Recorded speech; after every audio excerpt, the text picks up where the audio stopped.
যেভাবে হোক আমাদের এই ভূতকে বন্দি করতে হইব। এই ভূতকে বন্দি করতে হলে আমাদের একটা গাছের প্রয়োজন, যে গাছটার নাম চুদলিং পং। ঠিক আছে, এখানে গেলে আমাদেরকে মেরেও ফেলতে পারে, কিন্তু ভয় পেলে চলবে না।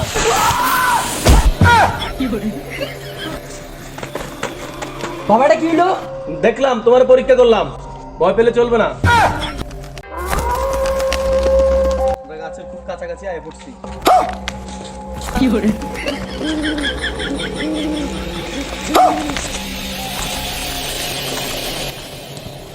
এটাই সেই চুদলিং পং গাছ, এটা দিয়ে আমাদের ভূত বন্দি করতে হইব।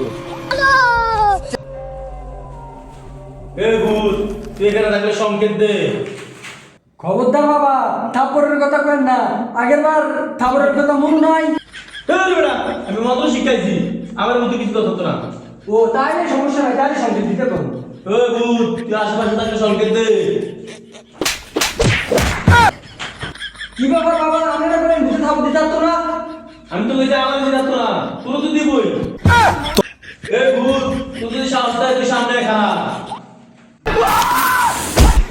কি করে? সামনে আসে, বলা ডরাই না। আমি কি টিকটকার যে আমি সমস্যা আমু? তোমার অদৃশ্য আর খাবো দিতে পারবি না। দেখ আমি তোর এবার কি হারি। ইয়াহু, খানা খা, আজ্ঞা পা। কিরে তুই আমাকে খাবার দিলি, এবার দেখ আমি তোরে কি করি। ইয়াহু খামাক্কা লুঙ্গির খেলা শুরু হ। কিরে, তোর দাপট তো আমার লাগে না। কিরে তুই তো নিচে চায় দেখ, তোর তো লুঙ্গি নাই।